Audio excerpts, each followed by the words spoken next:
Halo sahabatku. Selamat datang kembali di channel Cerita Momo.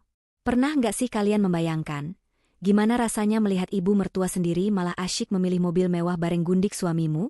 Wah, pasti rasanya panas banget ya hati ini. Nah, hari ini Momo punya kisah spesial tentang Ferin, seorang istri yang punya cara, elegan, dan menyakitkan untuk membalas mereka semua dalam waktu 30 menit saja. Tapi sebelum kita masuk ke ceritanya, yuk absen dulu. Jangan lupa like video ini dan subscribe channel Cerita Momo biar kalian gak ketinggalan kisah seru lainnya. Dan buat yang sudah siap menyimak, coba tulis di kolom komentar, nama kalian, asal kota, dan ketik, hadir. Momo pengen tahu nih, sahabat-sahabat Momo asalnya dari mana saja. Oke, kalau sudah, mari kita langsung masuk ke ceritanya. Pagi itu, sinar matahari menembus celah gorden kamar yang mewah, namun kehangatannya tidak mampu mencairkan suasana dingin di antara dua penghuninya. Ferin sudah rapi dengan pakaian kerjanya, sebuah blazer berwarna navy yang membalut tubuhnya dengan elegan namun sopan. Ia sedang sibuk memasukkan berkas-berkas penting ke dalam tas kulitnya. Hari ini ada pertemuan besar dengan investor yang bisa menentukan masa depan perusahaan rintisannya. Sementara itu, di atas ranjang, Azmi masih menggeliat malas. Ia baru saja bangun, matanya masih setengah terpejam saat melihat istrinya yang sudah siap beraktivitas. Kamu ini, pagi-pagi sudah ribut dengan kertas-kertas itu. Apa tidak bisa sekali saja kamu duduk tenang, buatkan suamimu sarapan, lalu pijat pundakku sebentar, keluh Azmi dengan suara serak khas bangun tidur. Ferin menghela napas panjang, mencoba menahan sabar yang kian menipis setiap harinya. Mas, semua sarapan sudah disiapkan Bei Narti di meja makan. Aku harus berangkat lebih awal, karena meeting ini tidak bisa ditunda. Kalau proyek ini gol, bonusnya bisa untuk menutup tagihan kartu kreditmu yang bulan lalu over limit itu. Mendengar kata tagihan, Azmi langsung terdiam, namun wajahnya berubah masam. Ia tidak suka diingatkan bahwa selama 2 tahun terakhir, gaya hidupnya yang mentereng sebenarnya ditopang oleh kerja keras istrinya. Azmi memang bekerja, namun posisinya di perusahaan hanyalah formalitas dengan gaji yang habis untuk hobi otomotif dan nongkrong dengan teman-teman sosialitanya. Tak lama kemudian, terdengar suara riuh dari lantai bawah. Itu suara yang sangat Ferin kenal. Bu Ratih, ibu mertuanya, sudah datang bertandang. Wanita parubaya itu selalu datang di waktu yang tidak tepat. Ferin, turun sebentar kamu. Teriakan Bu Ratih melengking hingga ke lantai 2. Ferin bergegas turun, diikuti Azmi yang berjalan santai di belakangnya. Di ruang tamu, Bu Ratih duduk dengan kaki disilang, wajahnya tampak kesal. Ada apa, Bu? Pagi-pagi kok sudah teriak-teriak? Tanya Ferin lembut, berusaha tetap sopan.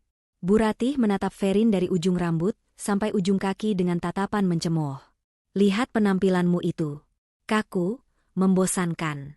Kamu itu istri seorang Azmi, harusnya bisa tampil lebih glamor sedikit. Jangan malu-maluin keluarga. Tadi ibu ketemu teman arisan di depan, dia tanya, itu pembantu baru apa istri Azmi?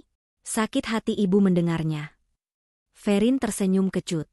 Pakaian yang ia kenakan adalah merek ternama, namun modelnya memang klasik dan profesional, bukan penuh manik-manik atau warna mencolok seperti selera Bu Ratih. Ini pakaian kerja, Bu. Saya harus terlihat profesional di depan klien, jawab Ferin singkat. Alasan saja kamu. Bilang saja kamu pelit buat beli baju bagus, cibir Bu Ratih.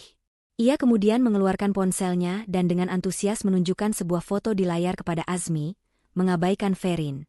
Lihat nih, Azmi, ini baru wanita kelas atas. Namanya Leana, teman ibu bilang dia sering nongkrong di kafe-kafe mahal. Lihat tasnya, sepatunya, make-upnya. Duh, kalau saja menantu ibu seperti ini, pasti ibu bangga banget pamer kemana-mana. Ferin melirik sekilas ke layar ponsel itu. Di sana terpampang foto seorang wanita muda yang cantik, mengenakan gaun merah menyala dengan tas bermerek yang sangat mahal. Namun, bukan kecantikan wanita itu yang membuat jantung Ferin berdegup kencang, melainkan tas yang dipegangnya. Itu adalah tas edisi terbatas yang bulan lalu dibeli Ferin menggunakan kartu kredit tambahannya atas permintaan Azmi. Saat itu, Azmi beralasan tas itu untuk hadiah rekan bisnis wanitanya yang sedang ulang tahun demi melancarkan proyek. Cantik kan? Ferin, kamu harusnya belajar dari Leana ini. Jangan cuma sibuk cari uang tapi lupa merawat diri. Sindir Bu Ratih lagi, membuyarkan lamunan Ferin. Iya, Bu. Cantik sekali. Tasnya juga bagus. Sepertinya mahal, pancing Ferin, matanya menatap tajam ke arah Azmi. Azmi tampak gelisah. Ia buru-buru mengalihkan pembicaraan. Ah, sudahlah Bu. Jangan banding-bandingkan begitu. Oh ya, Ibu tumben pagi-pagi ke sini, ada apa? Wajah Bu Ratih langsung berubah cerah. Senyum manis yang dibuat-buat merekah di bibirnya. Begini, Nak. Mobil Ibu yang lama itu AC-nya sudah sering rusak. Malu dong kalau Ibu mau pergi pengajian tapi mobilnya bunyi klotok-klotok. Ibu dengar hari ini ada pameran mobil di showroom langganan kamu. Temani Ibu ke sana ya. Ibu mau ganti yang baru. Ferin langsung menyela. Bu, bukannya mobil Ibu baru diservis bulan lalu dan kondisinya masih sangat bagus? Kita sedang tidak ada anggaran untuk beli mobil baru bulan ini. Uang kas sedang saya putar untuk modal cabang baru. Mata Bu Ratih melotot. Heh, kamu ini perhitungan sekali sama orang tua. Azmi itu anak kandung Ibu. Wajar kalau dia membelikan ibunya mobil. Uang suami itu uang istri, tapi uang anak laki-laki itu tetap milik ibunya. Kamu jangan jadi istri yang pembangkang ya. Tapi yang cari uang mayoritas di rumah ini saya. Bu, batin Ferin ingin berteriak, namun ia tahan. Ia tahu percuma berdebat dengan Bu Ratih yang tidak pernah mau mengerti logika keuangan. Azmi, yang selalu lemah di hadapan ibunya dan ingin terlihat hebat, langsung menengahi. Sudah, jangan ribut. Ferin, kamu berangkat saja kerja. Urusan Ibu biar aku yang urus. Nanti aku yang antar Ibu ke showroom. Tapi Mas, limit kartu. Ferin, bentak Azmi memotong ucapan istrinya. Jangan permaluin aku di depan Ibu. Pergi sana kerja. Bu Ratih tersenyum puas melihat anaknya membela dirinya. Tuh dengerin suami kamu. Sana pergi. Bikin pusing saja lihat muka kamu pagi-pagi. Ferin menarik napas dalam-dalam, menekan rasa sakit yang menjalar di dadanya. Diusir oleh suami sendiri demi memanjakan ego ibu mertua yang tak tahu diri. Namun, di balik rasa sakit itu, otak cerdas Ferin mulai bekerja. Baiklah kalau itu mau kalian. Hati-hati di jalan, ucap Ferin dingin. Ia menyalami tangan Bu Ratih, yang disambut dengan tepisan pelan, dan mencium tangan suaminya, lalu melangkah keluar rumah. Saat masuk ke dalam mobilnya, Ferin tidak langsung menyalakan mesin. Ia diam sejenak, menatap ke arah pintu rumah yang baru saja tertutup. Ia mengeluarkan ponselnya, membuka aplikasi perbankan, dan melihat mutasi rekening. Firasatnya semakin kuat tentang wanita bernama Leana itu. Jika benar tas itu dibeli dengan uangnya, dan hari ini Azmi nekat pergi ke showroom padahal Ferin tahu persis kondisi keuangan Azmi sedang kosong, maka hanya ada satu sumber dana yang akan mereka andalkan. Kartu kredit unlimited milik Ferin yang dipegang Azmi sebagai kartu tambahan. Kalian pikir aku mesin ATM yang tidak punya perasaan? Gumam Ferin lirih. Matanya yang tadi sendu kini berubah tajam, menyeratkan tekad yang kuat. Ferin menyalakan mesin mobilnya dan melaju membelah jalanan kota. Ia tidak akan melarang mereka pergi. Justru, ia akan membiarkan mereka pergi. Biarkan mereka terbang setinggi-tingginya dengan angan-angan kemewahan itu. Karena semakin tinggi mereka terbang, semakin sakit rasa jatuhnya nanti. Dan Ferin sudah memegang gunting untuk memotong sayap mereka, tepat pada waktunya. Siang itu matahari bersinar terik, seolah mendukung panasnya hati yang sebentar lagi akan membakar dada Ferin. Setelah pertemuan dengan klien selesai lebih cepat dari jadwal, Ferin menghubungi Sita, sahabat sekaligus rekan bisnisnya di perusahaan properti yang sedang mereka kembangkan. Sita, kamu bisa temani aku ke auto high-class showroom di jalan utama? Klien yang tadi setuju untuk ambil unit penthouse, tapi dia minta bonus test drive mobil sport terbaru selama seminggu. Aku harus cek ketersediaan unit sewa di sana, ujar Ferin melalui sambungan telepon sambil menyetir. Siap, bos. Kebetulan aku lagi di dekat sana. Kita ketemu di lobi ya, jawab Sita dengan nada ceria yang selalu bisa sedikit mengangkat beban di pundak Ferin. Setibanya di pelataran parkir showroom mobil mewah itu, Ferin memarkirkan mobil SUV-nya. Mobil ini memang bukan mobil sport dua pintu yang mencolok, tapi sangat nyaman dan dibeli dengan uang hasil keringatnya sendiri, lunas tanpa hutang.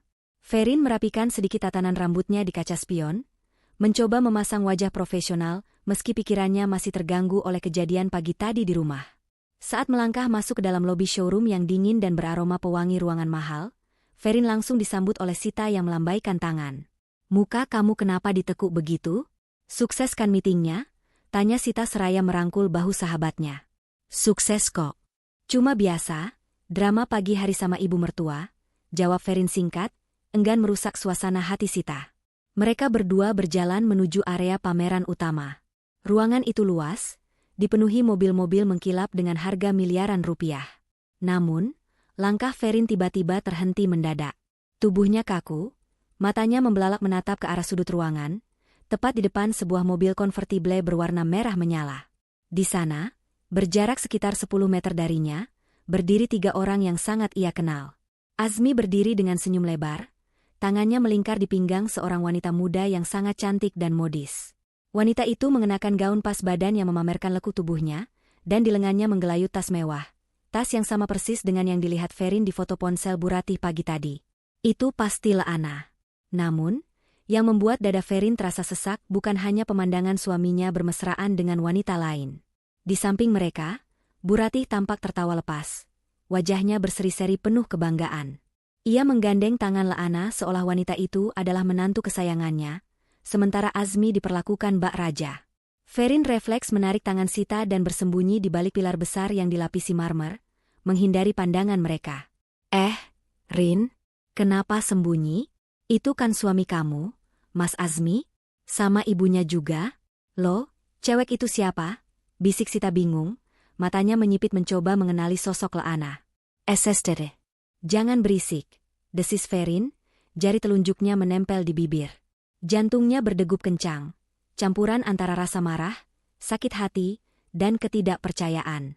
Dari posisi mereka yang cukup dekat namun terhalang pilar, suara percakapan ketiga orang itu terdengar cukup jelas di telinga Ferin. Nah, ini baru cocok buat kamu, Laana. Seru Bu Ratih antusias sambil mengelus kap mesin mobil merah itu. Warnanya mewah, berkelas. Pas banget sama kulit kamu yang putih mulus. Jangan kayak si Ferin, seleranya kampungan. Mobil butut begitu masih saja dipakai kemana-mana. Bikin malu kalau dilihat tetangga. Hati Ferin mencelos. Mobil yang disebut butut oleh Bu Ratih adalah mobil yang sering mengantar ibu mertuanya itu berobat ke rumah sakit, mengantarnya ke pasar, bahkan mengantarnya ke acara arisan.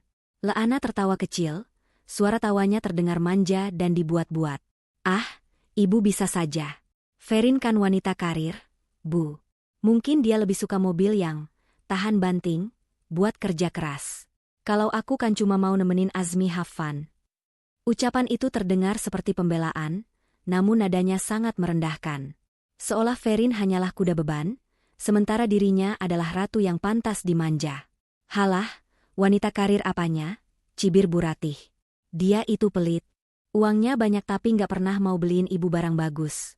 Beda sama kamu, baru kenal sebulan saja ibu sudah dibelikan kalung, diajak ke salon mahal. Azmi memang pinter cari pendamping yang selevel sama keluarga kita. Azmi tampak membusungkan dada, merasa bangga dipuji ibunya di depan selingkuhannya. Iya dong, Bu. Azmi kan mau ibu bahagia. Kalau sama Laana, Azmi merasa dihargai sebagai laki-laki. Nggak kayak di rumah, disuruh-suruh terus, dibilang boroslah, inilah. Tangan Ferin mengepal kuat hingga buku-buku jarinya memutih. Sita yang mendengar semua itu menutup mulutnya tak percaya. Matanya berkaca-kaca menatap sahabatnya yang sedang dihianati mentah-mentah. Sita hendak melangkah maju untuk melabrak mereka, namun Ferin menahannya kuat-kuat. Jangan, Thea. Jangan sekarang, bisik Ferin dengan suara bergetar namun tatapan matanya dingin menusuk. Tapi mereka keterlaluan. Rin, ibu mertua kamu itu, ya ampun, dia mendukung perselingkuhan anaknya sendiri demi barang mewah. Sita geram setengah mati. Ferin menarik napas panjang, mencoba menguasai dirinya. Ia melihat Azmi mengeluarkan dompet dari saku celananya. Di tangan Azmi, terselip sebuah kartu berwarna hitam mengkilap. Kartu kredit Black Card tambahan yang limitnya menyatu dengan rekening prioritas milik Ferin. Sayang, kamu suka yang ini kan? Bungkus sekarang ya. Biar nanti sore bisa langsung kita pakai jalan-jalan sama ibu, ujar Azmi dengan gaya sokaya kepada Laana. Makasih sayang. Kamu emang paling baik. Pekik Laana kegirangan, lalu mencium pipi Azmi tanpa malu di depan umum.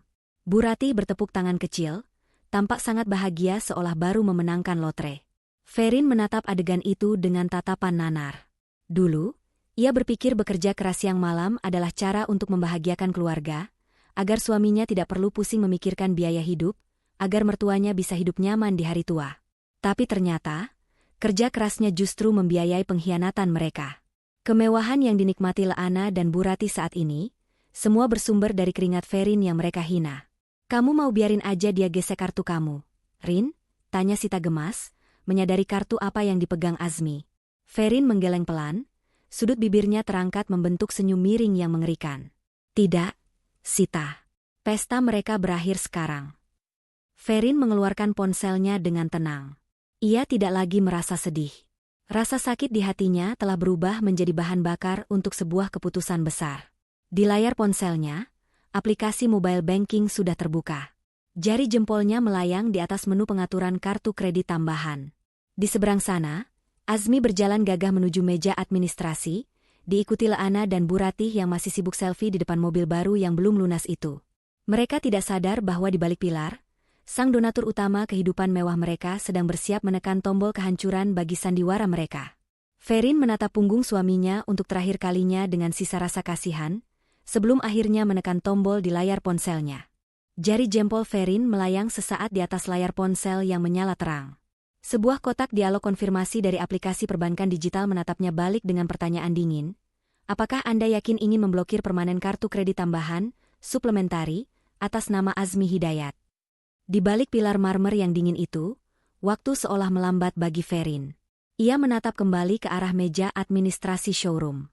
Di sana, Azmi sedang duduk dengan kaki disilangkan penuh percaya diri di hadapan seorang staf penjualan. Punggung suaminya itu terlihat begitu rileks, seolah beban dunia tidak pernah menyentuhnya. Di sofa tunggu yang empuk tak jauh dari sana, Leana dan Bu Rati sedang sibuk membolak-balik katalog aksesoris mobil. Tawa renyah Bu Rati sesekali terdengar, memantul di dinding kaca ruangan yang luas itu, menusuk telinga Ferin seperti jarum halus. Dia pikir dia raja, bisik Ferin lirih, lebih kepada dirinya sendiri daripada kepada Sita yang berdiri tegang di sampingnya. Dia lupa siapa yang memberinya mahkota. Ingatan Ferin berputar cepat. Ia teringat saat Azmi memelas 2 tahun lalu, meminta kartu tambahan itu dengan alasan untuk dana darurat dan kebutuhan operasional rumah tangga jika Ferin sedang dinas luar kota. Ferin memberikannya dengan dasar kepercayaan penuh sebagai istri. Namun, kepercayaan itu kini telah disalahgunakan untuk membiayai wanita lain dan memanjakan ego ibu mertua yang tak pernah menghargainya. Tanpa keraguan lagi, Ferin menekan tombol, ya. Layar ponsel memunculkan ikon pemrosesan yang berputar selama 2 detik, 2 detik terlama yang terasa melegakan bagi Ferin. Kemudian, sebuah centang hijau muncul dengan tulisan, "Blokir berhasil." Kartu tidak dapat digunakan lagi. Helaan napas panjang lolos dari bibir Ferin. Rasanya seperti ada beban bertonton yang baru saja diangkat dari pundaknya. Bukan hanya aliran uang yang ia putus, tetapi juga tali kekang yang selama ini menjerat lehernya untuk terus menuruti keinginan mereka yang tak masuk akal. "Apa yang kamu lakukan, Rin?" tanya Sita penasaran, melirik layar ponsel sahabatnya yang kini sudah gelap kembali. Ferin menoleh pada Sita, senyum tipis yang penuh misteri tersungging di bibirnya. "Mematikan keran air, Thea." Tepat sebelum mereka kehausan. Sita membelalakan matanya, lalu menutup mulutnya menahan tawa kaget. "Gila, kamu blokir kartunya sekarang? Pas dia mau bayar?" "Tepat sekali," jawab Ferin tenang. Ia melipat tangan di dada, menyandarkan punggungnya pada pilar. "Ayo kita tonton pertunjukannya. Aku ingin lihat seberapa besar cinta mereka ketika fasilitas itu hilang." Di meja administrasi, Azmi tampak mengeluarkan dompet kulitnya dengan gerakan teatrikal. Ia mencabut kartu hitam itu dengan 2 jari, mengangkatnya sedikit seolah ingin pamer pada staf penjualan muda di hadapannya. Dari kejauhan, Ferin bisa membaca gerak bibir Azmi yang berkata dengan sombong, "Pakai yang ini saja, Mas. Limitnya aman. Sekalian DP 50% biar prosesnya cepat." Staf penjualan itu mengangguk hormat, menerima kartu tersebut dengan kedua tangan. Ia tampak bersemangat, membayangkan komisi besar yang akan ia terima dari penjualan mobil konvertible seharga miliaran rupiah itu. Sementara itu, Bu Rati beranjak dari sofa dan menghampiri meja Azmi, diikuti Leana yang berjalan lenggak-lenggok seperti model di atas catwalk. Leana menggelayut manja di lengan kursi Azmi. "Sayang, nanti langsung kita bawa ke restoran seafood yang mahal itu ya? Aku mau pamer mobil baru di Instastory," ucap Leana dengan suara yang sengaja dikeraskan. "Beres, cantik. Apa sih yang nggak buat kamu?" Jawab Azmi sambil mengedipkan mata, lalu menoleh ke ibunya. Ibu juga mau mampir ke butik kan habis ini? Beli baju baru yang cocok sama mobilnya. Wajib dong, nak, seru Bu Ratih girang. Ia menepuk bahu Azmi bangga. Duh, ibu beruntung banget punya anak sukses dan berbakti kayak kamu. Nggak kayak istri kamu itu, pulang kerja mukanya cemberut terus, bikin rezeki seret. Darah Sita mendidih mendengarnya. Ia hendak melangkah keluar dari persembunyian untuk melabrak mulut tajam Bu Ratih, namun cengkraman tangan Ferin di lengannya semakin kuat menahan.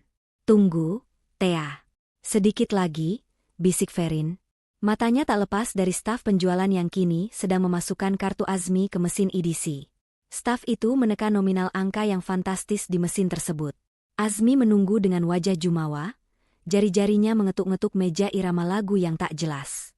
Ia bahkan tidak melihat ke arah mesin, terlalu sibuk menatap wajah Laana yang penuh kekaguman palsu.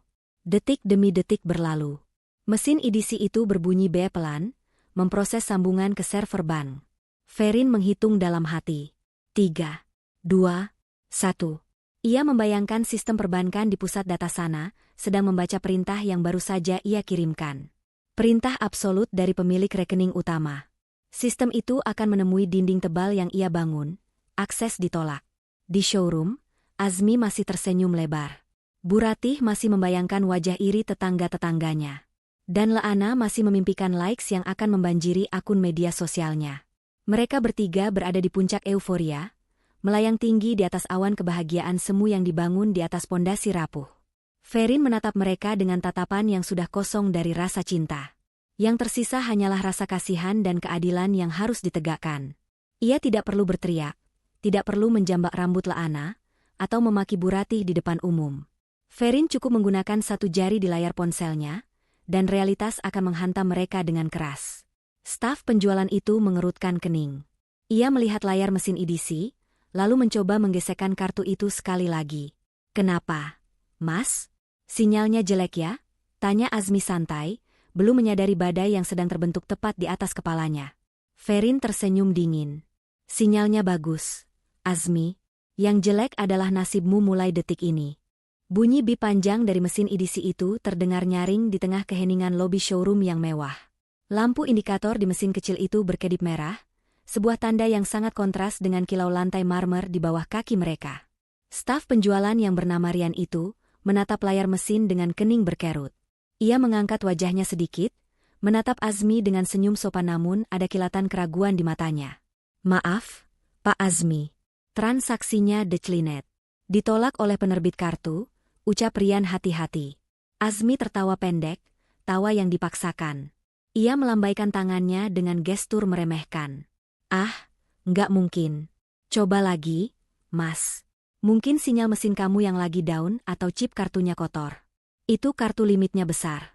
Loh, baru kemarin saya pakai beli jam tangan buat rekan bisnis, lancar-lancar saja. Laana yang berdiri di samping Azmi, mulai mengetuk-ngetukkan ujung sepatu hak tingginya ke lantai. Senyum manis yang tadi ia pamerkan mulai memudar, digantikan oleh raut ketidaksabaran. Lama banget sih, Yang? Katanya prosesnya cepat. Aku udah lapar nih. Sebentar sayang, biasa masalah teknis. Bang suka gitu kalau transaksinya besar, proteksi keamanan katanya. Jawab Azmi menenangkan, meski keringat dingin mulai merembes di pelipisnya. Rian mengangguk mengerti, lalu mencoba menggosok chip kartu hitam itu ke kemeja seragamnya, berharap itu hanya masalah debu. Ia memasukkan kembali kartu itu ke slot mesin. Jemarinya kembali menekan nominal angka uang muka yang disepakati, 500 juta rupiah. Suasana hening kembali mencekam. Bu Ratih yang sedari tadi sibuk merekam video story untuk grup WhatsApp pengajiannya, kini menurunkan ponselnya. Firasatnya mulai tidak enak melihat gelagat staf penjualan yang tampak tidak nyaman. Azmi, ada apa? Kok lama sekali? Tanya Bu Ratih dengan nada menuntut. Ibu sudah terlanjur posting foto di grup lo. Jangan sampai batal, nanti ibu diketawain Bu RT. Tenang, Bu. Cuma masalah sinyal. Sahut Azmi, suaranya naik 1 oktav, terdengar lebih panik dari sebelumnya. Bunyi bip panjang kedua terdengar lagi. Kali ini lebih menusuk telinga. Rian menarik kartu itu dari mesin, dan menatap Azmi dengan wajah yang lebih serius. Tidak ada lagi senyum basa-basi. Maaf sekali lagi, Pak. Keterangannya, do not honor, dan pick up card. Ini artinya kartu Bapak diblokir permanen oleh pemegang rekening utama atau pihak bank, jelas Rian dengan suara yang cukup lantang hingga terdengar oleh beberapa pengunjung lain di dekat mereka. Wajah Azmi seketika berubah pucat pasi, seolah darah di tubuhnya tersedot habis ke lantai. Diblokir? Nggak mungkin. Siapa yang blokir? Saya suaminya. Itu kartu atas nama saya. Tapi rekening induknya bukan atas nama Bapak, kan? Tanya Rian telak. Sebagai sales mobil mewah, ia sudah sering menemui kasus seperti ini, pengguna kartu tambahan yang sok kuasa. Di balik pilar, Sita membekap mulutnya sendiri agar tawa puasnya tidak meledak. Ferin di sebelahnya hanya berdiri tegak dengan tangan bersedekap, matanya menatap lurus ke arah kekacauan yang mulai terjadi. Ia menikmati setiap detik keruntuhan arogansi suaminya. Coba kartu lain, Pak. Saran Rian, mulai kehilangan kesabarannya karena antrian pelanggan lain mulai melirik. Tangan Azmi gemetar saat membuka dompetnya. Ia tahu betul isi dompet itu. Ada 2 kartu kredit lain, tapi limitnya kecil, hanya cukup untuk biaya bensin dan makan siang. Kartu debit pribadinya? Saldonya bahkan tidak sampai 2 digit, karena gajinya bulan ini sudah habis untuk membayar cicilan apartemen sewaan tempat ia sering bertemu Laana diam-diam. Pakai kartu debit saja kalau begitu, Yang, celetuk Laana dengan nada yang mulai terdengar ketus. Ia melirik jam tangan mahalnya. Masa CEO nggak bawa kartu lain?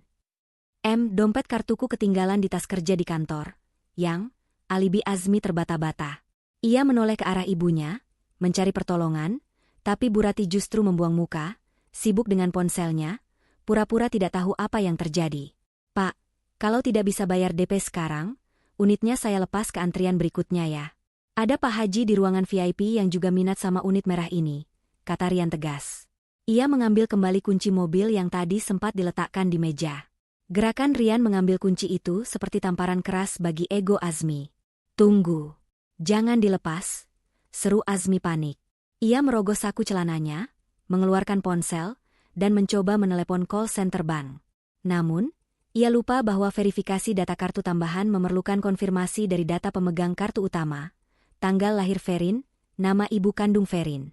Dan parahnya, Azmi yang tidak pernah peduli pada istrinya, tiba-tiba lupa nama gadis ibu kandung Ferin saat ditanya mesin penjawab otomatis. Sialan, umpat Azmi sambil membanting pelan ponselnya ke meja. Laana mendengus keras. Topeng manisnya mulai retak sepenuhnya. Ia melangkah maju, mendekatkan wajahnya ke wajah Azmi. Aroma parfum mahalnya kini terasa menyesakkan bagi Azmi.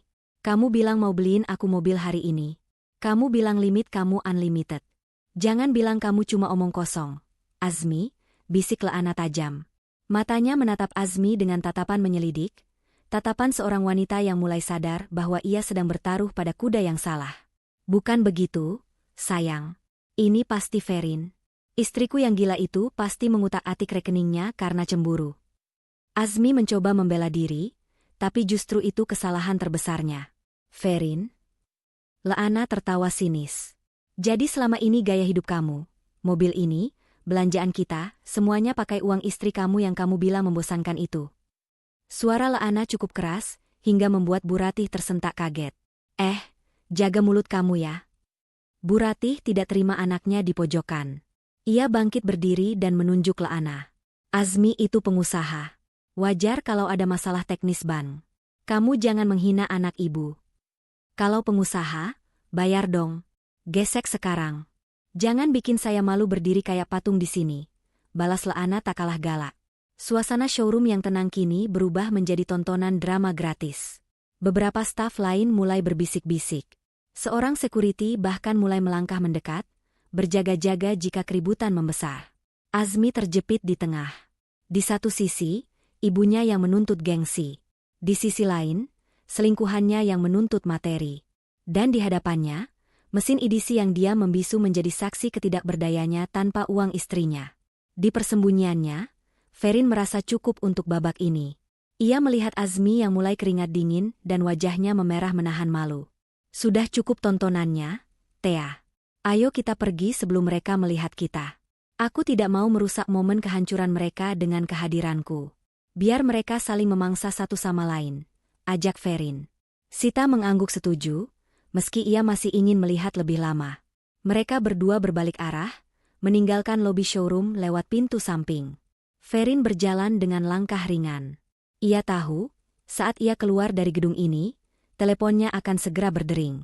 Dan benar saja, baru 5 langkah kakinya menyentuh aspal parkiran, ponsel di tasnya bergetar. Nama, suamiku, terpampang di layar. Ferin tersenyum tipis. Ia tidak langsung mengangkatnya. Ia membiarkan dering itu berbunyi panjang, menikmati fakta bahwa di ujung sana, Azmi sedang mengemis harapan pada satu-satunya orang yang selama ini ia sia-siakan. Ponsel di tangan Ferin terus bergetar, menuntut perhatian. Nama, suamiku, yang berkedip di layar terasa seperti sebuah lelucon sarkastik di tengah situasi ini. Ferin sudah duduk tenang di dalam mobilnya. AC yang sejuk meniup lembut wajahnya, kontras dengan panasnya api yang sedang membakar Azmi di dalam showroom. Sita yang duduk di kursi penumpang menatap Ferin dengan wajah tegang namun penuh antisipasi.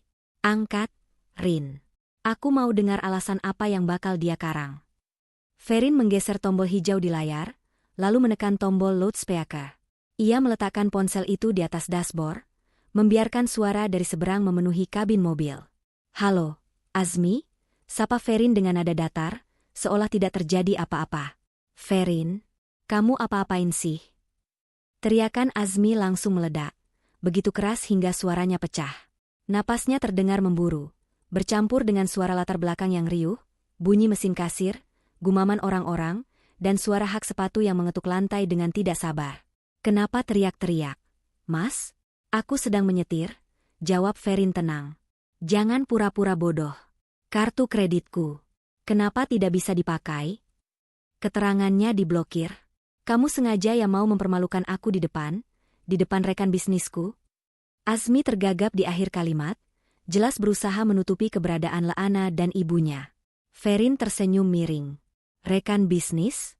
Oh, maksudmu wanita berbaju merah yang sedang memegang tas seharga 20 juta, uangku, itu?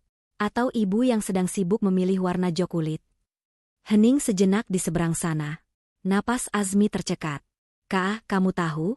Kamu ada di mana? Tidak penting aku di mana, Mas. Yang penting adalah, mulai detik ini, fasilitas itu aku cabut. Kartu itu atas namaku, tagihannya aku yang bayar. Jadi wajar kan kalau aku mematikannya saat aku melihat uangku dipakai untuk mengkhianatiku. Belum sempat Azmi menjawab, terdengar suara kerusuhan. Ponsel itu sepertinya direbut paksa. Suara cempreng yang sangat familiar kini menggantikan suara panik Azmi. Heh, dasar menantu tidak tahu diri. Suara Bu Ratih melengking tajam, membuat Sita spontan menutup telinganya sambil meringis. Bu? Sapa Ferin, nadanya berubah dingin. Kamu ini benar-benar wanita kurang ajar ya. Berani-beraninya kamu memblokir uang anakku. Kamu mau menyiksa suami kamu sendiri? Kamu mau bikin ibu mati berdiri karena malu di depan orang banyak. Kembalikan uangku. Buka blokirnya sekarang juga. Ibu tidak mau tahu. Ferin memejamkan matanya sejenak, menyerap setiap kata caci maki itu. Dulu, kata-kata seperti ini akan membuatnya menangis dan meminta maaf. Tapi hari ini, kata-kata itu hanya terdengar seperti gonggongan anjing ompong. Ibu bilang uang anak ibu. Ferin tertawa pelan, tawa yang terdengar sangat renyah namun menusuk. Bu, buka mata ibu lebar-lebar. Azmi itu gajinya cuma cukup buat bayar cicilan gaya hidupnya sendiri. Mobil yang ibu tumpangi, tas yang dipakai selingkuhan anak ibu itu, bahkan baju yang ibu pakai sekarang, semuanya dibeli pakai keringat saya. Bohong. Azmi itu direktur. Bantah Bu Ratih, meski suaranya mulai terdengar ragu. Direktur di perusahaan yang sahamnya 60% milik saya, Bu. Dan hari ini, saya memecat Azmi sebagai suami sekaligus sebagai benalu keuangan saya. Di ujung telepon, terdengar suara Laana yang mulai ikut campur. Tante, mana kartunya? Jadi nggak nih? Orang-orang udah pada ngeliatin kita tahu. Malu banget ih. Suara Laana itu memicu sisa kesabaran Ferin untuk memberikan serangan terakhir. Dengar baik-baik, Bu. Dan sampaikan juga ke wanita di sebelah ibu itu, ucap Ferin dengan penekanan di setiap kata. Saya tidak akan membuka blokir itu. Tidak akan pernah. Silakan ibu bayar mobil itu pakai gengsi ibu yang setinggi langit itu. Atau minta wanita cantik pilihan ibu itu yang bayar. Katanya dia kaya dan berkelas. Kan? Masa beli mobil saja harus pakai kartu istri sah? Ferin, kamu. Nikmati 30 menit ke depan. Bu, potong Ferin cepat.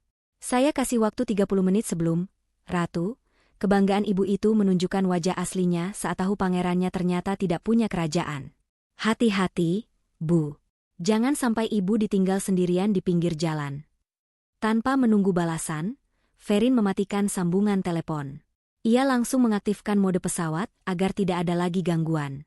Di dalam mobil yang hening, Sita menatap Ferin dengan tatapan kagum bercampur ngeri. Gila itu tadi satisfying banget. Rin, kamu dengar nggak suara gundik itu tadi? Dia lebih peduli sama rasa malunya daripada kondisi Azmi. Ferin menghela napas lega, menyandarkan kepalanya ke jok mobil. Drama baru saja dimulai, Thea. Aku yakin sekarang mereka sedang saling menyalahkan di sana. Ferin menyalakan mesin mobilnya. Kita cari makan siang yang enak, Thea. Perutku lapar setelah membuang sampah. Sementara itu, di showroom, Azmi menatap layar ponselnya yang kini gelap dengan tangan gemetar. Wajahnya merah padam, campuran antara marah dan malu yang luar biasa. Para pengunjung lain kini terang-terangan menatap mereka. Bu Ratih menatap anaknya dengan napas memburu. Apa katanya? Apa maksud si Ferin tadi? Azmi, kamu beneran gak punya uang? Kartu itu punya istrimu. Azmi tidak bisa menjawab. Ia hanya menunduk. Nyalinya ciut seketika. Di samping mereka, Laana melipat tangannya di dada. Matanya yang tajam menatap Azmi dan Bu Ratih bergantian. Kilatan ketertarikan di matanya yang tadi berbinar saat melihat mobil mewah, kini perlahan padam, berganti menjadi tatapan dingin seorang predator yang menyadari mangsanya ternyata hanya tulang belulang tanpa daging. Tunggu. Ucap Laana pelan, suaranya terdengar berbahaya. Jadi, kartu itu ditolak karena yang punya duit aslinya istri kamu? Dan kamu gak punya pegangan lain. Pertanyaan itu menggantung di udara, menjadi awal dari mimpi buruk yang sebenarnya bagi Azmi dan Bu Ratih. Prediksi Ferin tentang waktu 30 menit itu mulai berjalan mundur. Suasana di lobi showroom yang semula sejuk dan berkelas kini terasa panas dan mencekam bagi Azmi. Tatapan Rian, staf penjualan di hadapannya, sudah berubah drastis. Tidak ada lagi senyum ramah penuh hormat seperti saat Azmi pertama kali melangkah masuk. Kini, tatapan itu digantikan oleh sorot mata curiga yang merendahkan, seolah sedang melihat seorang penipu amatir yang tertangkap basah. Di sekeliling mereka, para pengunjung lain mulai terang-terangan berhenti beraktivitas untuk menonton, beberapa bahkan berbisik-bisik sambil menunjuk ke arah kelompok kecil yang sedang dilanda prahara itu. Azmi menelan ludah, tenggorokannya terasa kering kerontang seakan pasir gurun menyumbatnya. Ia menoleh perlahan ke arah Laana, satu-satunya skoci penyelamat yang tersisa di tengah badai ini. Sayang, bisik Azmi parau, tangannya gemetar mencoba meraih jemari Laana. Kamu bawa kartu kamu, kan? Talangin dulu ya buat DP-nya. Nanti begitu masalah teknis rekeningku beres, langsung aku ganti. Sumpah, aku ganti 2 kali lipat besok pagi. Hening menyelimuti mereka selama 3 detik. 3 detik yang terasa seperti 3 abad bagi Azmi. Lalu, meledaklah tawa Laana.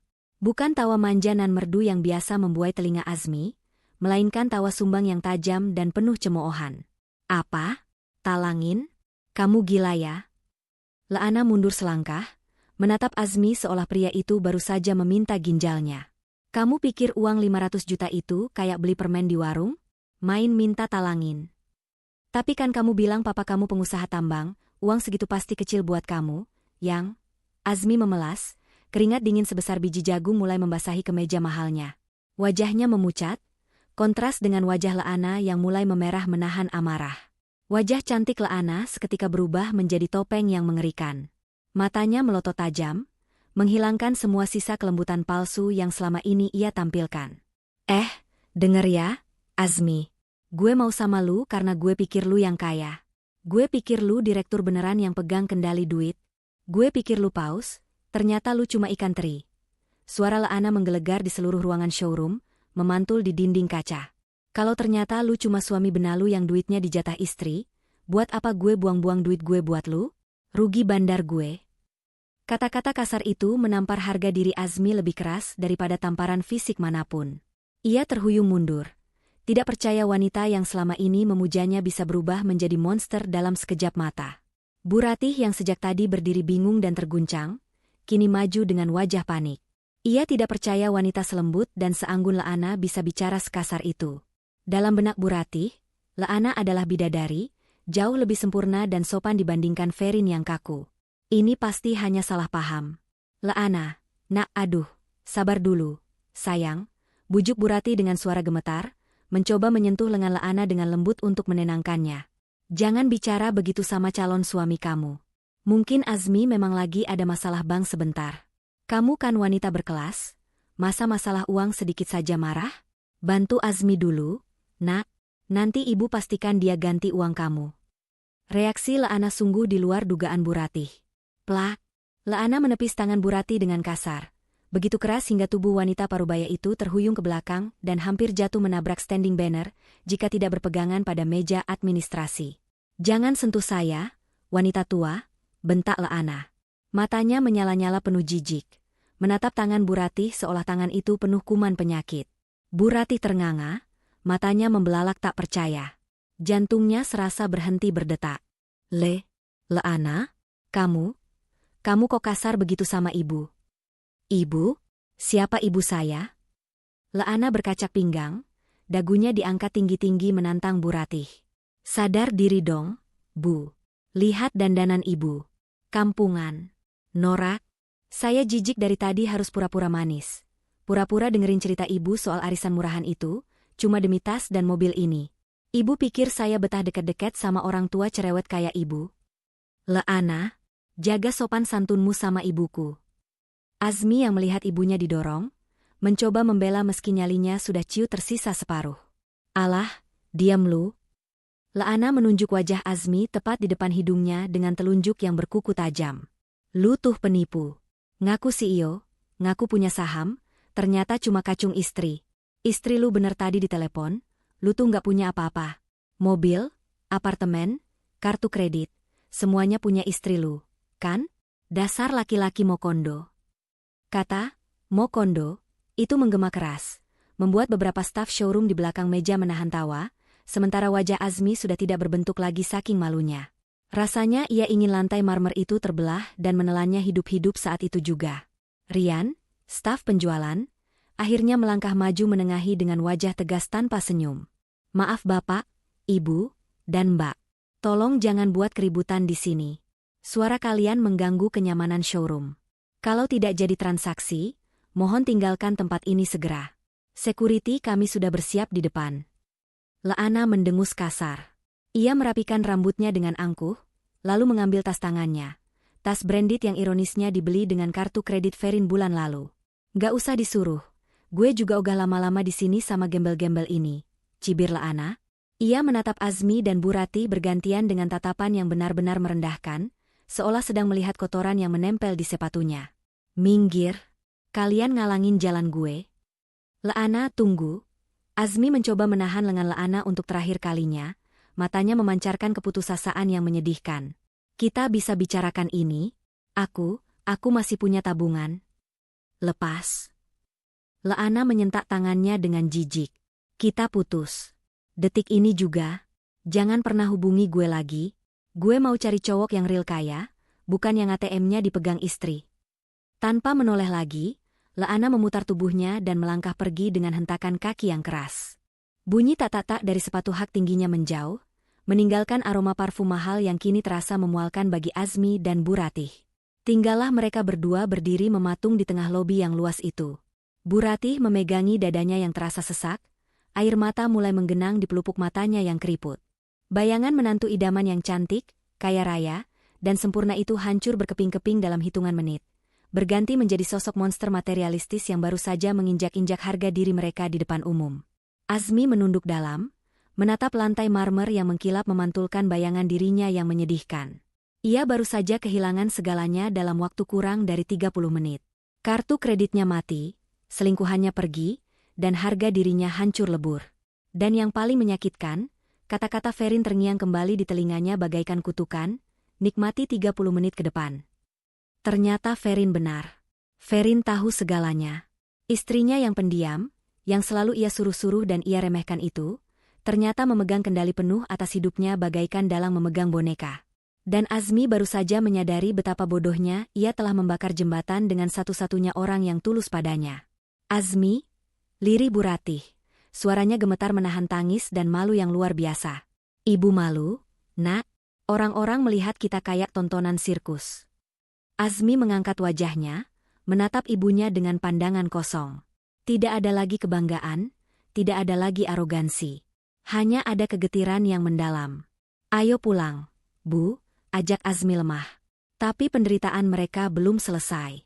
Karena Laana membawa pergi satu-satunya harapan tumpangan pulang yang nyaman, dan Azmi baru sadar ia tidak memiliki saldo cukup bahkan untuk memesan taksi online kelas ekonomi sekalipun. Laana melangkah cepat menuju pintu keluar kaca otomatis yang terbuka lebar, seolah menyambut kebebasannya dari drama murahan ini. Di tangannya, ponsel pintar model terbaru menempel di telinga. Ia sedang berbicara dengan nada manja yang langsung kembali ia pasang, kali ini ditujukan untuk target lain di daftar kontaknya. Halo, Roy? Iya, aku lagi di showroom nih. Bete banget, masa temen aku nggak jadi beli mobil. Kamu di mana? Jemput dong. Kita makan sushi yang mahal itu yuk. Aku lagi pengen dimanja nih.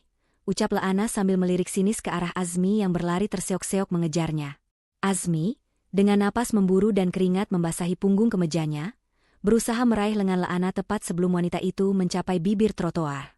Laana, tunggu sebentar. Dengerin aku dulu. Seru Azmi putus asa. Ia mengabaikan tatapan satpam yang berjaga di pintu depan.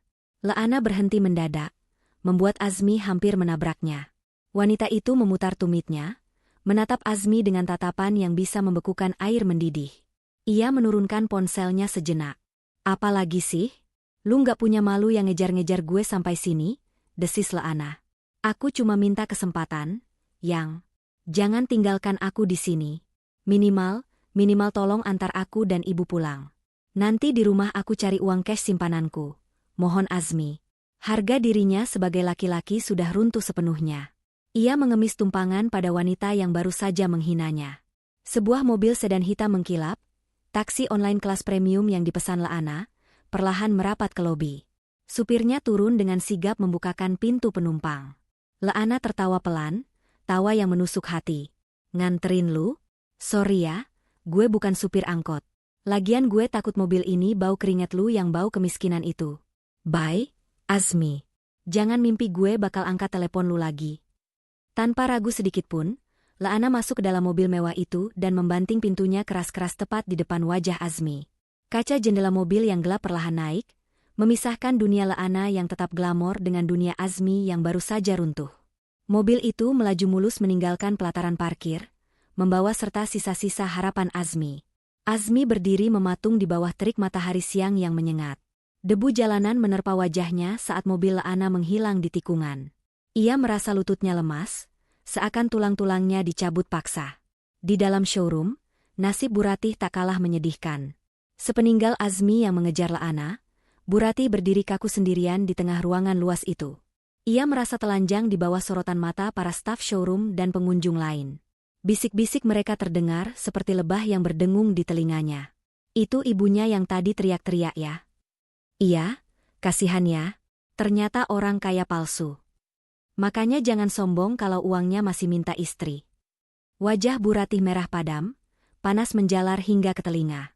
Ia mencoba menyibukkan diri dengan merapikan selendangnya, berpura-pura mengecek pesan di ponselnya yang sebenarnya tidak ada notifikasi apa-apa. Seorang petugas keamanan berseragam safari mendekatinya dengan langkah tegap. Bu Ratih tersentak kaget. Maaf, Ibu, ucap petugas itu tegas namun tetap sopan. Mohon maaf, karena tidak ada transaksi dan keributan tadi mengganggu kenyamanan pelanggan VIP kami di sebelah, kami mohon dengan hormat agar Ibu menunggu di luar saja. Area lobi harus steril. Diusir. Kata itu menghantam ulu hati Bu Ratih. Seumur hidupnya, ia selalu merasa dirinya wanita terhormat, ibu dari seorang pejabat perusahaan. Tapi hari ini, ia diusir oleh satpam seperti pengemis yang numpang berteduh. Saya sedang menunggu anak saya. Dia direktur. Bu Ratih mencoba membela diri dengan suara parau yang kehilangan wibawanya. Silakan ditunggu di area parkir depannya, Bu. Mari saya antar. Potong petugas itu tanpa kompromi, tangannya menunjuk ke arah pintu keluar. Dengan langkah gontai dan kepala tertunduk, Bu Ratih menyeret kakinya keluar.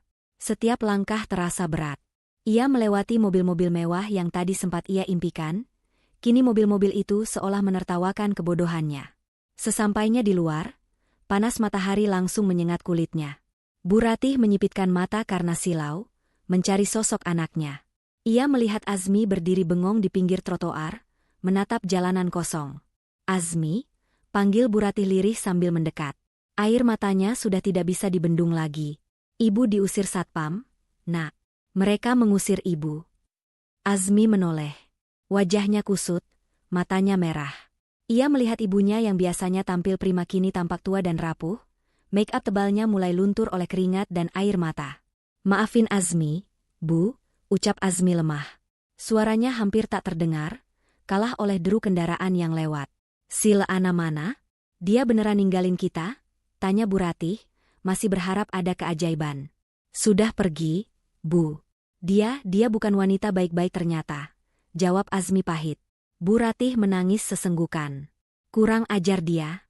Sudah ibu puji-puji, sudah ibu banggakan, ternyata cuma sampah.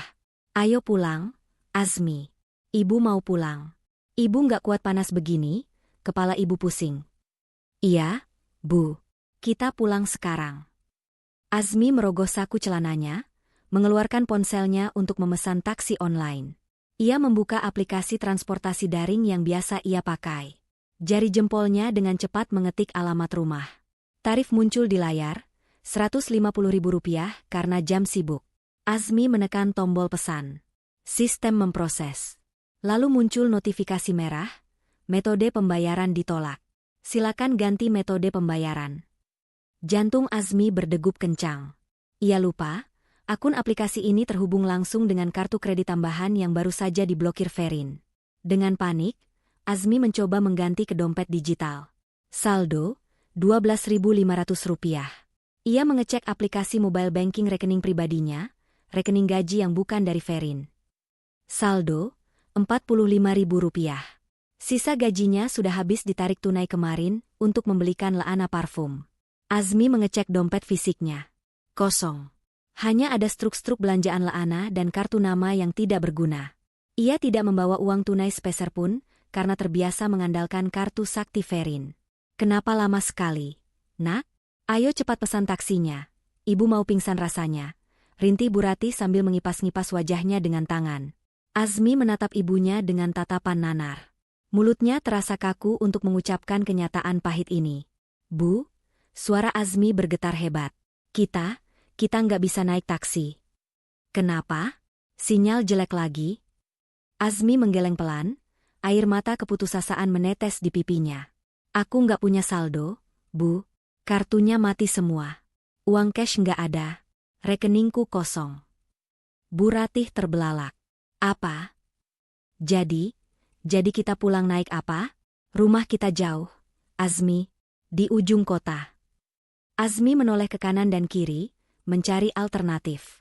Pandangannya jatuh pada sebuah angkutan umum, angkot, yang sedang ngetem di seberang jalan. Warnanya kusam, penuh sesak, dan berasap hitam.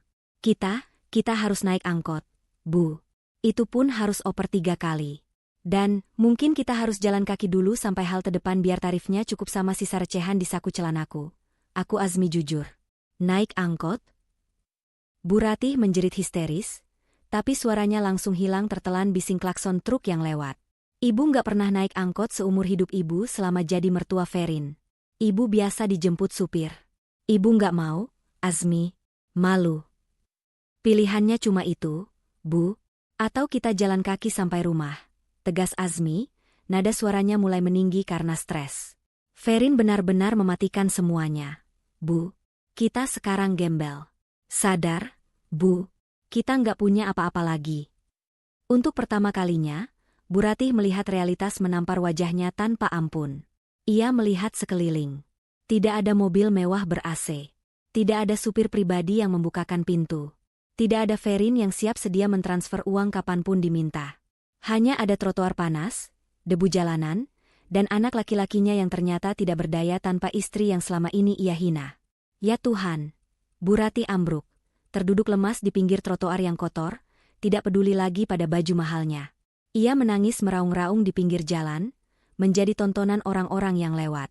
Bukan tangisan sedih, melainkan tangisan penyesalan karena kenyamanan hidupnya baru saja direnggut paksa akibat kesombongannya sendiri. Azmi berdiri di sebelahnya, menatap kosong ke jalanan. Di kejauhan, ia seolah melihat bayangan mobil Ferin melintas.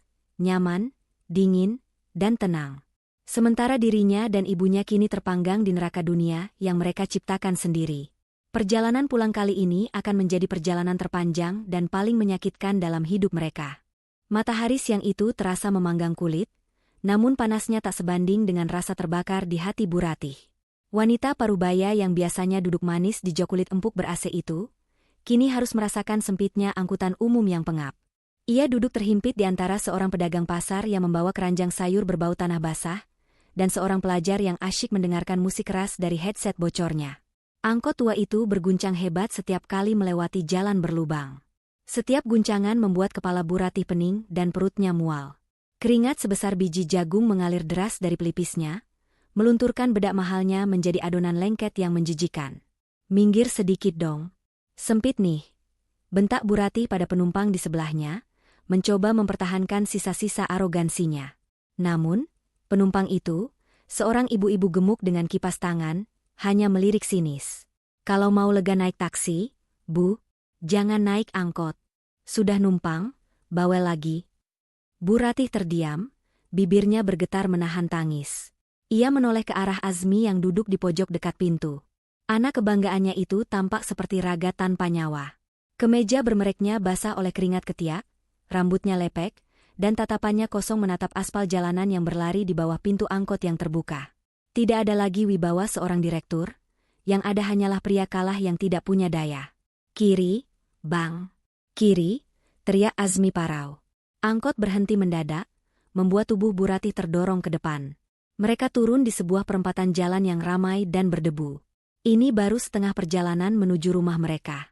Azmi merogoh saku, menyerahkan uang recehan terakhirnya kepada supir. Kini, saku celananya benar-benar kosong melompong. "Masih jauh, Azmi?" tanya Bu Ratih sambil memijat betisnya yang pegal. Sepatu hak tingginya sudah ia lepas dan ia tenteng. Kini ia bertelanjang kaki di atas trotoar panas karena kakinya lecet parah. "Masih 2 kali oper angkot lagi, Bu. Tapi uangku habis," jawab Azmi lirih, tidak berani menatap mata ibunya. "Habis?" Bu Ratih menjerit, suaranya serak. "Terus kita mau gimana? Terbang? Azmi, ibu nggak kuat. Ibu haus. Ibu lapar. Ibu mau pulang ke rumah yang dingin." Azmi hanya diam, mengangkat bahu lemah. Keputusasaan terpampang jelas di wajahnya. Melihat anaknya yang tidak berguna, Bu Ratih merogoh tas tangannya dengan gemetar. Ia mengambil ponselnya. Sisa gengsinya sudah ia buang ke selokan. Rasa sakit di kakinya dan dehidrasi mengalahkan segalanya. Ia menekan nomor satu-satunya orang yang bisa menyelamatkan mereka, orang yang baru saja ia caci maki sejam yang lalu. Tuh. Di seberang sana, di sebuah restoran Jepang bintang 5 yang tenang dan sejuk, ponsel Ferin berdering. Ferin sedang menikmati sashimi segar bersama Sita. Ia melirik layar ponselnya, melihat nama, ibu mertua, terpampang di sana. Sita melihatnya dan tersenyum miring. Nyerah dia? Ferin mengangguk santai. Ia meletakkan sumpitnya, mengelap bibir dengan serbet, lalu mengangkat telepon itu dengan mode loudspeaker. Tapi kali ini dengan volume yang disesuaikan agar tidak mengganggu pengunjung lain. "Halo, Bu?" sapa Ferin dengan suara tenang dan renyah, kontras dengan suara bising kendaraan di latar belakang telepon Bu Ratih. "Ferin, jemput ibu sekarang." Teriakan Bu Ratih langsung menyembur, bercampur isak tangis. "Ibu ada di perempatan lampu merah Pasar Minggu. Panas, Ferin, kaki ibu sakit. Azmi uangnya habis, kami terlantar di jalan kayak gembel. Cepat kamu kesini bawa mobil, bawakan air minum yang dingin." Mendengar perintah yang masih bernada majikan itu, Sita menggeleng-gelengkan kepala tak percaya. Orang tua ini benar-benar bebal, batin Sita. Ferin tidak langsung menjawab. Ia mengambil gelas ocha dinginnya, menyesapnya pelan, membiarkan suara es batu berdenting di gelas terdengar oleh Bu Ratih. "Maaf, Bu. Saya sedang makan siang," jawab Ferin datar. "Lagian, bukannya tadi ibu sedang bersama Laana, calon menantu idaman yang kaya raya dan glamor itu?" Kenapa tidak minta diantar dia saja? Mobil konvertible merah tadi kan atapnya bisa dibuka, pasti anginnya sepau-sepau. Bu. Jangan sebut nama perempuan setan itu, jerit Bu Ratih histeris. Dia ninggalin kami, Ferin. Dia penipu. Dia cuma mau uang Azmi. Begitu kartu kamu diblokir, dia kabur naik taksi mewah. Tolonglah ibu, nak. Ibu minta maaf soal tadi. Ibu hilaf. Jemput kami ya. Kamu kan menantu yang baik, yang berbakti. Ferin tersenyum pahit. Kata, berbakti, dan, baik, hanya keluar saat Bu Ratih butuh uang atau bantuan. Saat Ferin berkorban diam-diam, yang ia dapat hanya hinaan. Bu, potong Ferin dengan nada yang tiba-tiba berubah serius dan tajam. Simpan kata-kata manis ibu. Saya sudah kenyang memakannya selama 5 tahun ini. Ferin, kamu tega melihat ibu mati kepanasan di pinggir jalan? Bu Ratih mulai memainkan kartu playing victim andalannya. Saya tidak tega, Bu. Tapi saya sedang memberi ibu pelajaran yang mahal, jauh lebih mahal dari mobil yang tadi gagal dibeli Azmi, ucap Ferin tegas. Pelajaran tentang harga diri. Ferin menarik napas, lalu melanjutkan dengan kalimat yang sudah ia siapkan untuk momen ini.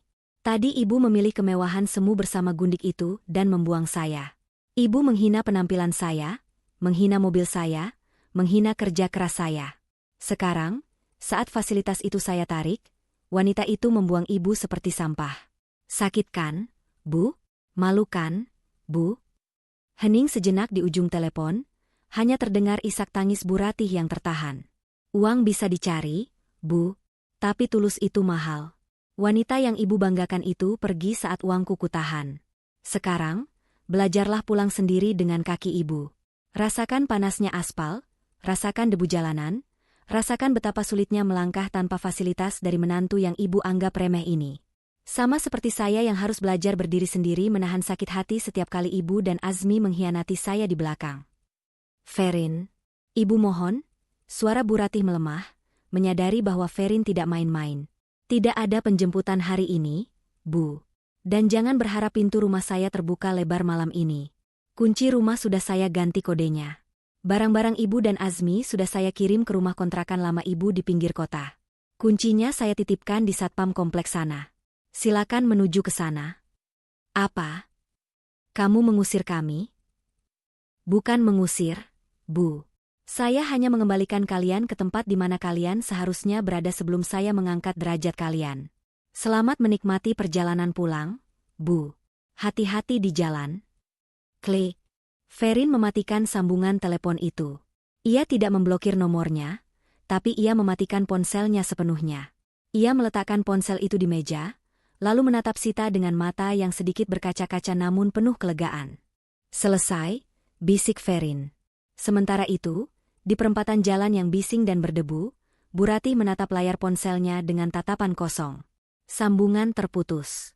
Harapan terakhirnya musnah. Ponsel di tangannya terlepas dan jatuh ke trotoar. Retak layarnya, sama seperti hatinya yang hancur berkeping-keping. Bu? Ferin bilang apa? Dia jalan ke sini kan?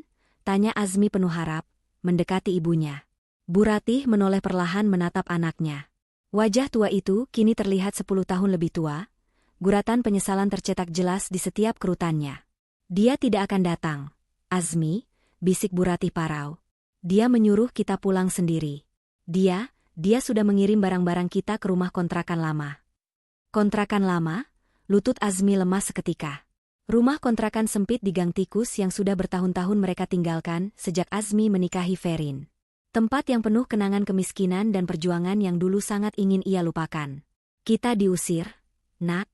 Kita benar-benar dibuang. Bu Ratih mulai menangis lagi, tapi kali ini tanpa teriakan. Tangisan yang menyayat hati karena sadar bahwa karma itu nyata dan datangnya begitu instan. Azmi merosot duduk di sebelah ibunya, tidak peduli lagi celana bahannya kotor terkena debu trotoar. Ia membenamkan wajahnya di antara kedua lutut, menyembunyikan tangisnya yang pecah. Ia teringat wajah Ferin yang tulus setiap pagi menyiapkan keperluannya, wajah Ferin yang lelah namun tetap tersenyum saat pulang kerja. Wanita yang ia sia-siakan itu kini telah pergi, membawa serta sayap pelindung yang selama ini menaunginya. Kini, Azmi dan ibunya harus belajar berjalan merangkak di atas tanah yang keras, tanpa ada tangan yang terulur untuk menolong. Di bawah terik matahari yang tak kenal ampun, ibu dan anak itu duduk berdampingan di pinggir jalan, meratapi nasib yang berputar 180 derajat hanya dalam hitungan jam. Dan perjalanan mereka menuju rumah kontrakan lama masih sangat jauh, sejauh penyesalan yang kini membentang di depan mata. Langit malam sudah menggantung pekat di atas kota Jakarta, menyelimuti kawasan perumahan elit tempat Ferin tinggal dengan keheningan yang mewah.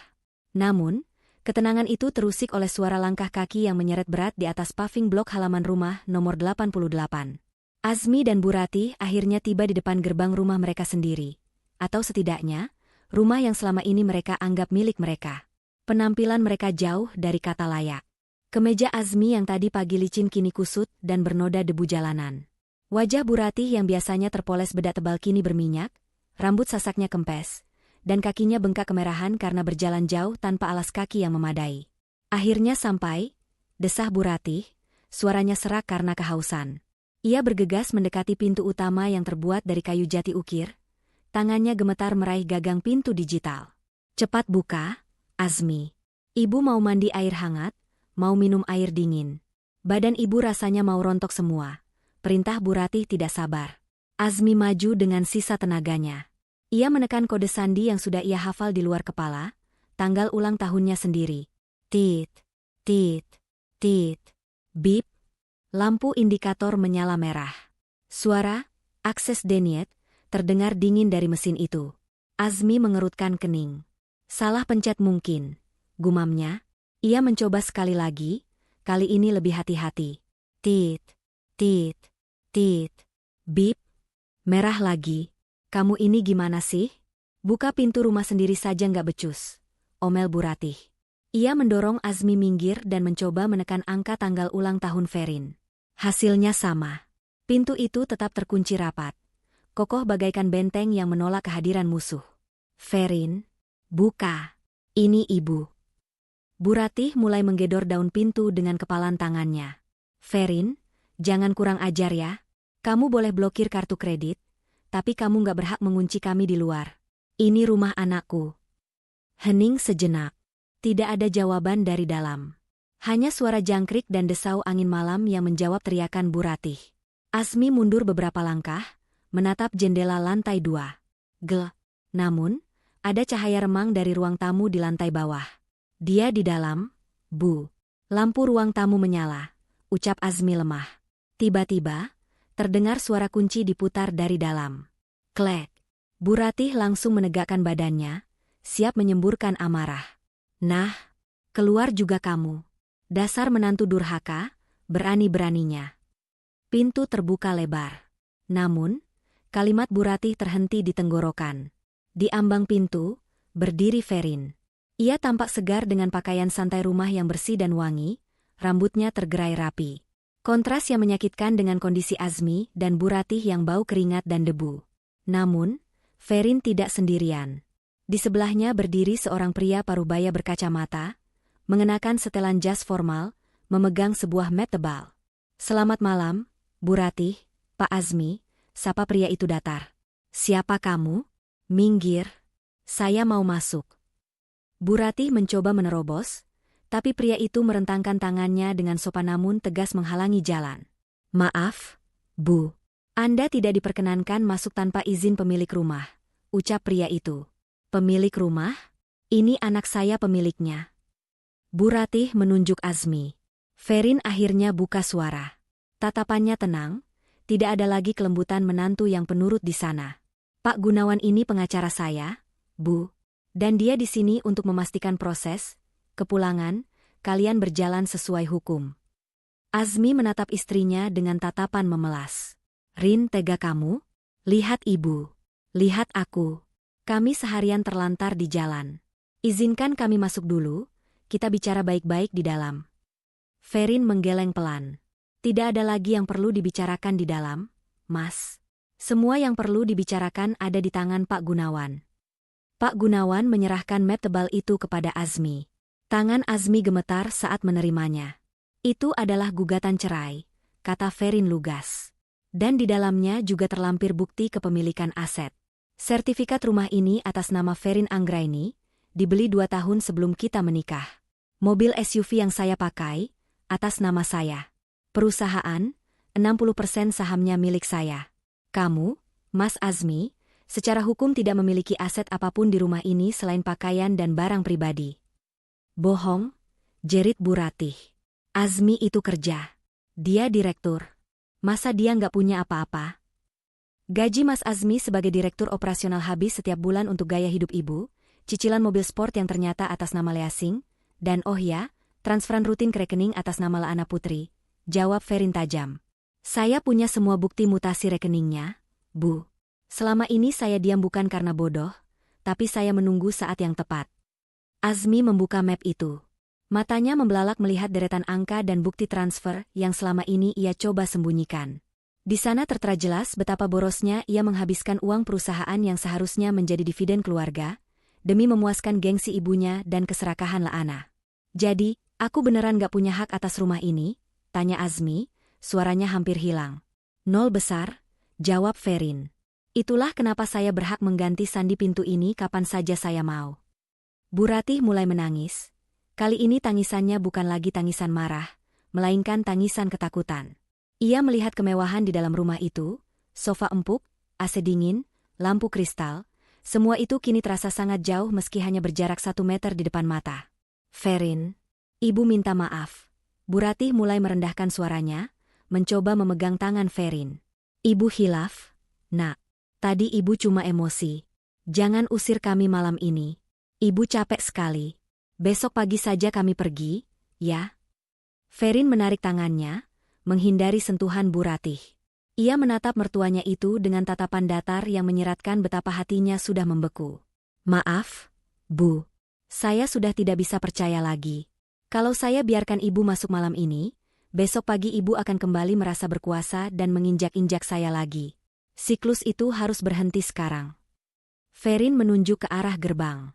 Barang-barang kalian, baju, sepatu, kosmetik ibu, koleksi jam tangan Azmi, semuanya sudah dikemas rapi dan diantar menggunakan jasa angkut ke rumah kontrakan lama ibu di pinggir kota. Kuncinya sudah saya titipkan di pos satpam sana. Sebaiknya kalian bergegas, sebelum pos satpam tutup dan kalian harus tidur di teras kontrakan. Kontrakan itu, atapnya bocor, Ferin. Airnya keruh, cicit Azmi, membayangkan tempat tinggal masa kecilnya yang suram. Maka perbaikilah dengan tanganmu sendiri, Mas. Belajarlah bertanggung jawab. Mulailah hidup dari nol, seperti yang seharusnya kamu lakukan kalau tidak mendompleng hidup pada istrimu ini, balas Ferin. Ferin mundur selangkah, memberi isyarat pada Pak Gunawan untuk menutup pintu. Tunggu. Ferin, seru Azmi, menahan pintu dengan tangannya. Setidaknya, kasih kami uang ongkos buat ke sana. Kami beneran gak punya uang sepeser pun.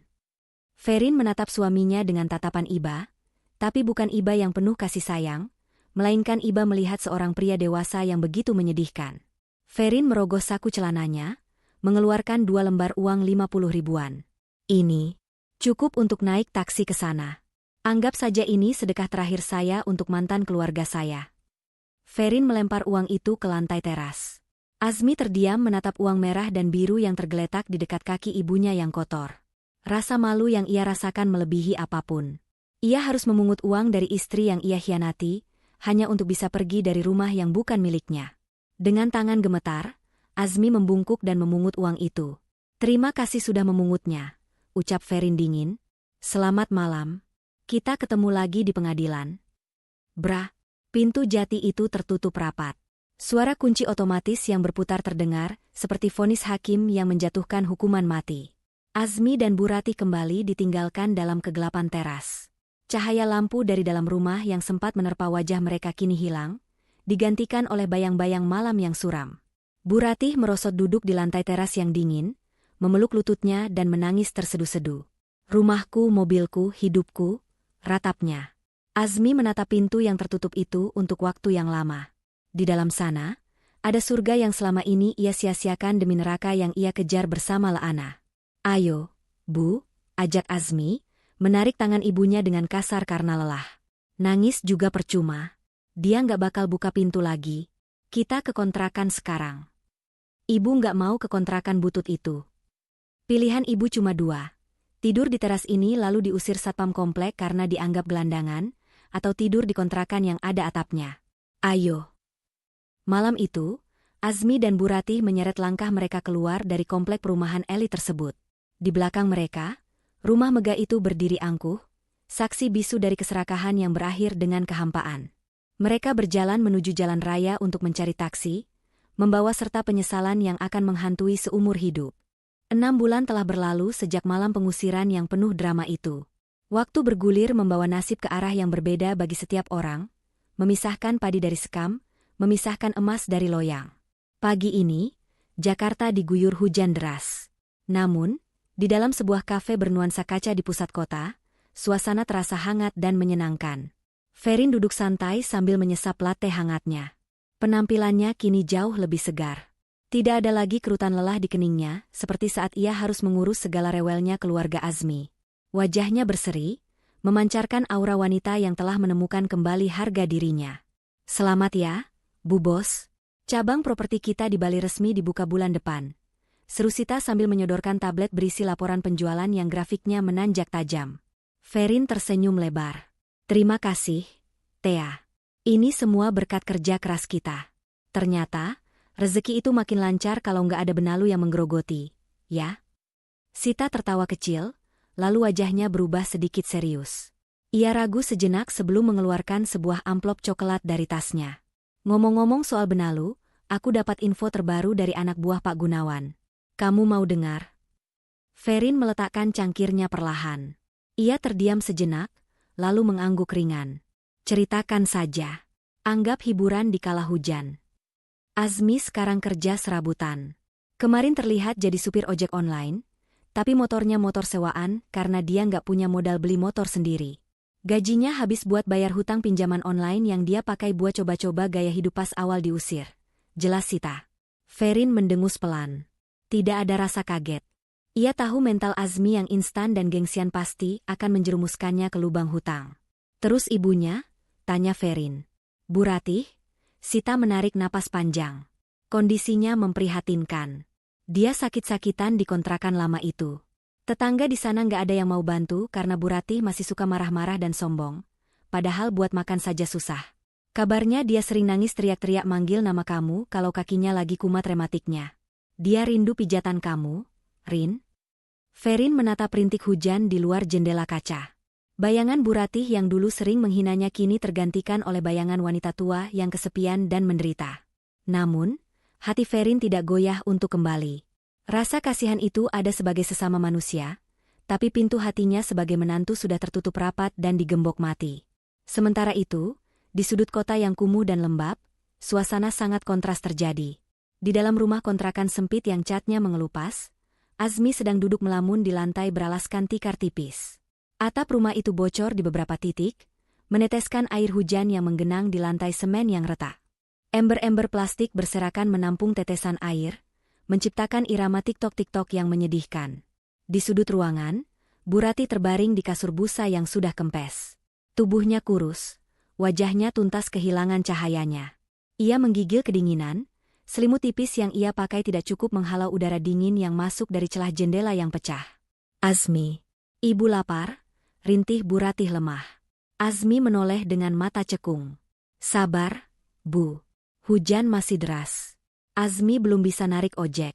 Saldo di aplikasi tinggal 10.000, cuma cukup buat beli nasi bungkus 1. Nanti kita bagi 2 ya. Bu Ratih menangis. Air matanya meleleh membasahi bantal yang apek. Dulu kalau hujan begini, Ferin pasti masakin sup ayam panas buat ibu. Ferin pasti pijitin kaki ibu sambil nonton TV di sofa empuk. Sudah, Bu.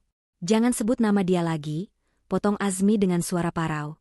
Hatinya perih setiap kali nama Ferin disebut. Penyesalan itu seperti hantu yang mencekiknya setiap hari.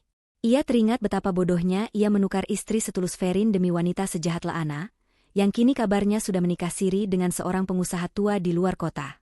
Kenapa kita jadi begini? Nak? Kenapa? Ratap Bu Ratih. Karena kita serakah, Bu. Kita tidak bersyukur.